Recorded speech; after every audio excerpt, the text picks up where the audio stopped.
बाद भारत में अंग्रेजों का प्रभाव बढ़ना शुरू हो गया था और 1206 ईस्वी में ऐसा माना जाता है कि भारत में मुस्लिम राज्य की शुरुआत हुई थी। आज हम बात करते हैं शुरुआती इतिहास की।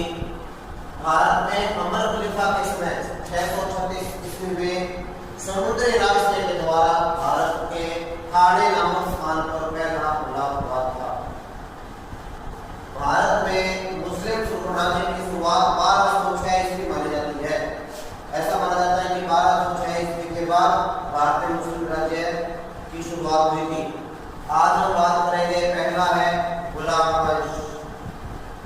इसको यामीनी या इल्बरी वंश भी कहते हैं। ये पार्टी है। गुलाम वंश के अन्य नाम क्या है? यामीनी और इल्बरी। इसकी स्थापना कुतुबुद्दीन ऐबक ने की थी। इसका दूसरा नाम लाख बख्श था।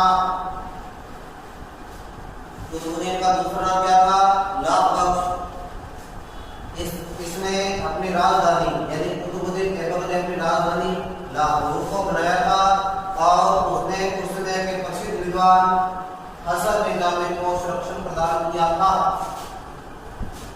कुतुबुद्दीन ऐबक ने कुतुब मीनार की पहली मंजिल का निर्माण करवाया था। कुतुब मीनार की पहली मंजिल का निर्माण करवाया था कुतुबुद्दीन ऐबक ने और इसके शेष भाग को पूरा करने का काम किया था इल्तुतमिश ने। यानी पहली मंजिल बनाई थी कुतुबुद्दीन ऐबक ने और शेष भाग का वो इल्तुतमिश ने निर्माण करवाया था। 1210 में कुतुबुद्दीन ऐबक चौगान यानी पोलो पैलेस में घोड़े से गिर गया था, जिसके कारण इसकी मृत्यु हो गई। इसके बाद इल्तुतमिश शासक बना। इल्तुतमिश था वो कुतुबुद्दीन ऐबक का दामाद था और उत्तराधिकारी था और मुस्लिम साम्राज्य का वास्तविक संगठनकर्ता माना जाता है। इल्तुतमिश को मुस्लिम राज्य का वास्तविक संगठनकर्ता माना जाता है। मुस्लिम राज्य साम्राज्य का वास्तविक संगठनकर्ता किसे माना जाता है? ये क्वेश्चन बनता है। जैसे आपसे थोड़ा पीछे लेके जाऊं मैं, जो गानिया पोलो पैलेस में गुलाम वंश के शासक की मृत्यु हुई थी, इस प्रकार से कॉम्पिटिशन में भी आया हुआ प्रश्न है ये, तो आपने इसको ध्यान से पढ़ना है। इसके बाद रजिया सुल्तान रानी की शासक बनी। रजिया सुल्तान इल्तुतमिश की पुत्री थी। इल्तुतमिश की पुत्री थी और तुर्क सरदार ने इसका विरोध किया था क्योंकि ये महिला थी। इस कारण पुरुष परिधान पहनती थी और रजिया सुल्तान ने अल्तुनिया नामक व्यक्ति से विवाह किया था। इल्तुतमिश के पति इल्तुतमिश ने किससे विवाह किया था? अल्तुनिया नाम के व्यक्ति से। और रजिया सुल्तान ने मलिक जमालुद्दीन नाम के एक व्यक्ति को अपनी असोसाना का प्रधान नियुक्त किया था। इसको उस समय अमीर अकूर के नाम से पुकारते हैं। इसे उस समय किस नाम से पुकारते हैं? अमीर अकूर के नाम से वो नियुक्त किया था। यही कारण था कि जो तुर्क सरदार थे वो रजिया सुल्तान के खिलाफ थे और बाद में उन दोनों को, रजिया सुल्तान और उसके पति अल्तुनिया को मार दिया गया और रजिया सुल्तान के बाद बहराम का शासक बना।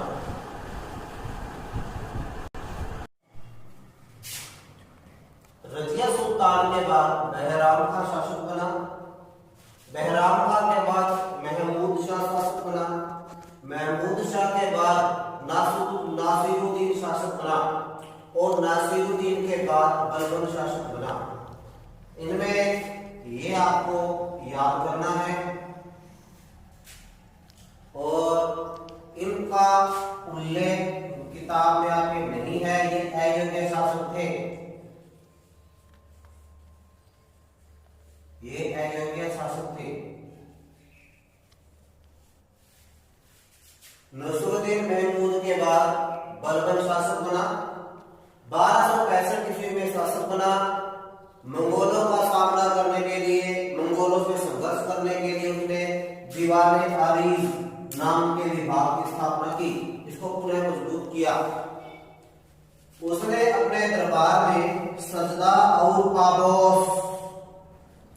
सिजदा और पापोस की प्रथा को प्रारंभ किया। सिजदा और पापोस की प्रथा से तात्पर्य है कि दरबार में जाने पर शासक को झुककर प्रार्थना करते हैं, उनके पैरों को चूमना सिजदा और पापोस की प्रथा कहलाती है। बलबन ने सबसे पहले लोह और रक्त की रीति का प्रतिपादन किया, यानी वह बाल काट में विश्वास करता था, अर्थात साम्राज्यवादी प्रवृत्ति का था। बलबन का जो शासन का जो सिद्धांत था वह राजत्व सिद्धांत था। राजत्व सिद्धांत का मतलब क्या है? राजत्व सिद्धांत के अनुसार राजा ईश्वर द्वारा भेजा गया ईश्वर का प्रतिनिधि है जो जनता पर शासन करता है, यह राजत्व सिद्धांत था। इसके बाद ये वंश समाप्त हुआ और खिलजी वंश की स्थापना हुई। खिलजी वंश का संस्थापक जलालुद्दीन फिरोज खिलजी को माना जाता है।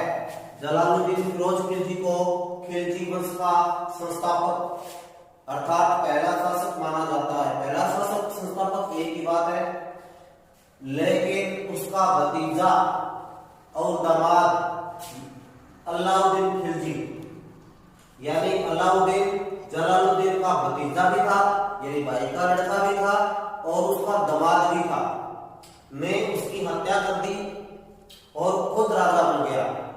यानी जलालुद्दीन फिरोज खिलजी की हत्या करके अलाउद्दीन शासक बना। जलालुद्दीन फिरोज खिलजी का दामाद था और भतीजा भी था। 1301 में अलाउद्दीन खिलजी ने रणथंभौर को और 1303 में चित्तौड़ को लूटा था। गुजरात अभियान में मलिक काफूर का सहयोग मिला। मलिक काफूर अलाउद्दीन खिलजी का सेनानायक था। ये पहले मूल रूप से हिंदू धर्म से ताल्लुक रखता था, बाद में इसने इस्लाम धर्म स्वीकार किया और गुजरात अभियान में अलाउद्दीन खिलजी का सहयोग किया। इसी के कारण यानी मलिक काफूर के कारण ही अलाउद्दीन खिलजी को दक्षिण भारत में साम्राज्य विस्तार का मौका मिला। खजाइनुल फतूह एक पुस्तक है, उसका एक पुस्तक है जिसका नाम है खजाइनुल फतूह। इसकी रचना अमीर खुसरो ने की थी। इस पुस्तक में अमीर खुसरो ने अलाउद्दीन खिलजी को विश्व का सुल्तान और जनता का चरवाहा कहा था। जनता का चरवाहा इसने कहा था अमीर खुसरो ने, इसका वर्णन है वो खजाइनुल फतूह में मिलता है, और विश्व का सुल्तान कहा गया है। अलाउद्दीन खिलजी पहला शासक था जिसने सैनिकों को नगद वेतन देना शुरू किया था। ये ध्यान रखने वाली बात है। अलाउद्दीन खिलजी पहला शासक था जिसने सैनिकों को नगद वेतन देना शुरू किया था। अलाउद्दीन खिलजी के बाद कुतुबुद्दीन मुबारक खिलजी शासक बना। उसके बाद नसरुद्दीन खुसराव शाह शासक बना। नसरुद्दीन खुसराव शाह खिलजी वंश का अंतिम शासक था।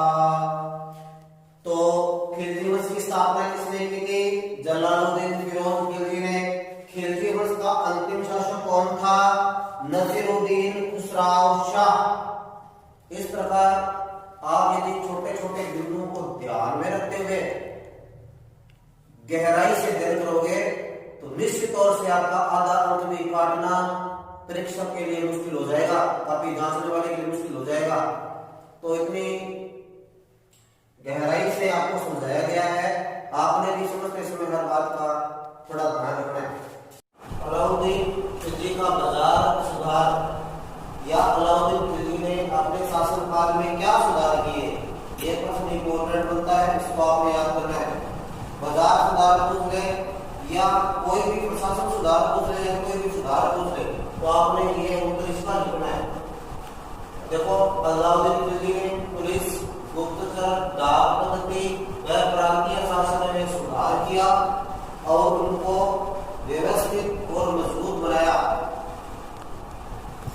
अलाउद्दीन खिलजी ने बाजार नियंत्रण का सबसे महत्वपूर्ण कार्य किया। इसके लिए उसने दीवान ए रियासत, एक विभाग है जिसका हिंदी में नाम है व्यापार का नियंत्रण, दीवान ए रियासत वाला। इसके अलावा शाहना दंडाधिकारी यानी बाजार का दरोगा, यानी तो बाजार के नियमों का पालन नहीं करते उसको सजा देने के लिए विभाग।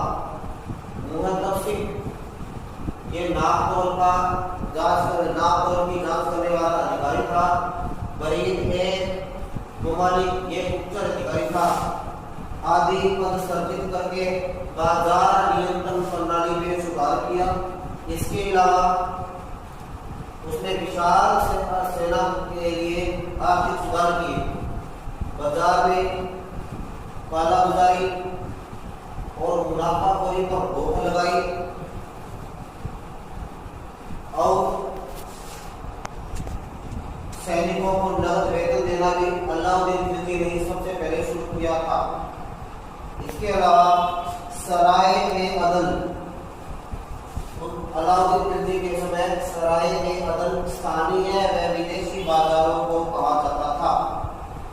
ये अलाउद्दीन खिलजी का बाजार सुधार है या शासन या प्रशासनिक सुधार है, ये प्रश्न आपके आ सकता है, इसको आप इसके बाद भारत में तुगलक वंश की स्थापना हुई। तुगलक वंश का संस्थापक था गाजी वली। इसी का एक दूसरा क्या नाम है तुगलक गाजी गयासुद्दीन। गाजी वली ने तुगलक वंश की स्थापना की। इसी का एक दूसरा नाम है तुगलक गाजी गयासुद्दीन तुगलक। इसने अपने साम्राज्य की शुरुआत राजनगर उड़ीसा अभियान में की। इस अभियान में उनका सेनापति उल्लू खां था। बंगाल विद्रोह का दमन इसका अंतिम अभियान माना जाता है। बंगाल में विद्रोह हुआ था जिसका तुगलक गाजी गयासुद्दीन ने दमन करवाया था। ये इसका अंतिम सैनिक अभियान माना जाता है। इन अभियानों के बाद जब वह दिल्ली वापस आया तो दिल्ली वापसी के आने पर स्वागत समारोह हुआ। इस भव्य स्वागत समारोह में लकड़ी का भवन गिर जाने से तुगलक गाजी गयासुद्दीन अल्लाह को प्यारा हो गया। उसके बाद जुन्ना खां, इसी का एक दूसरा नाम है मोहम्मद तुगलक। जुन्ना खां, इसी का एक दूसरा नाम है मोहम्मद तुगलक।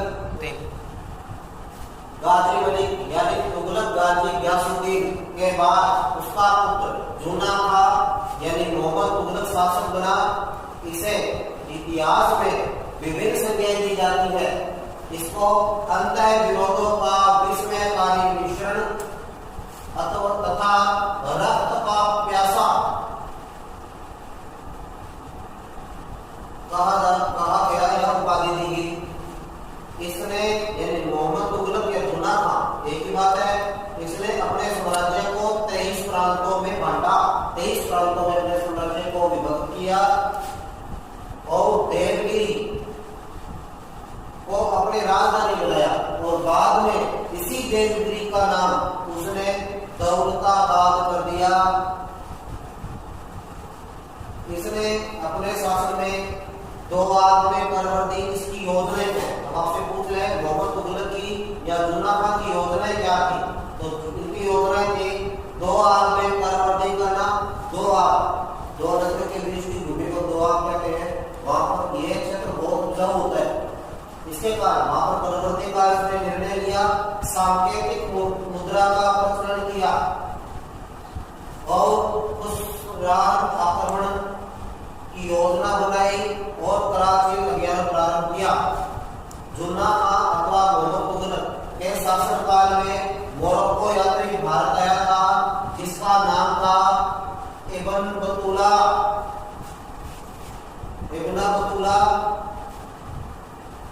मोरक्को का था। अब आपसे पूछ रहे इब्न बतूला कहाँ का शासक था, सॉरी कहाँ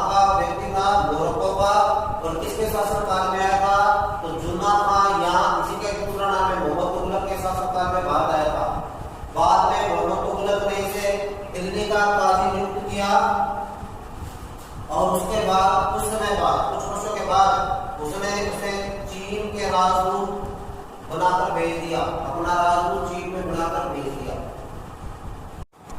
मोहम्मद तुगलक के बाद फिरोज शाह तुगलक शासक बना और फिरोज शाह तुगलक ने फतेह खां को अपना उत्तराधिकारी नियुक्त किया। फिरोज शाह की सबसे बड़ी उपलब्धि हंसी और फिरसा में पानी की कमी को दूर कर नहर प्रणाली को व्यवस्थित किया। ये इसकी सबसे बड़ी उपलब्धि थी। एक अच्छा काम किया था इसमें सबसे बड़ा। और दूसरा था अकाल हेतु ठोस नीति बनाई। लेकिन इसके साथ साथ वह धार्मिक रूप से कट्टर व्यक्ति था। इस कारण फिरोज शाह ने ब्राह्मणों पर जजिया कर लगा दिया और शियाओं को मृत्युदंड देना शुरू किया। मुस्लिम समाज के दो अंग माने जाते हैं, शिया और सुन्नी। शिया सहिष्णुता या ईसावादी माने जाते हैं, तो शियाओं को उसने मृत्युदंड दिया। और इसके शासनकाल में दासों की संख्या में अभूतपूर्व वृद्धि हुई। लगभग 2 लाख के करीब दास माने जाते हैं। इसके लिए उसने विभाग खोला जिसका नाम था दीवाने बंदगान। दीवाने बंदगान क्या था? दासों का विभाग था। अब आपसे पूछ ले कि फिरोज शाह तुगलक ने दासों के लिए विभाग किस नाम से खोला था? दीवाने बंदगान। पूछे दीवाने बंदगान क्या है? फिरोज शाह द्वारा खोला गया दास विभाग है। तुगलक वंश का अंतिम शासक नासिरुद्दीन महमूद को माना जाता है। तुगलक वंश का अंतिम शासक कौन था? नासिरुद्दीन महमूद। ये आपको याद रखना है छोटे प्रश्नों में। उसके बाद आता है सैयद वंश। ये थोड़ा सा ही चला था, उसके बाद ये समाप्त हो गया था। तो इसका छोटे प्रश्नों में इतना इंपॉर्टेंट प्रश्न बनता है कि सैयद वंश की स्थापना किसने की थी? तो सैयद वंश की स्थापना की थी खिज़र खान ने। धन्यवाद।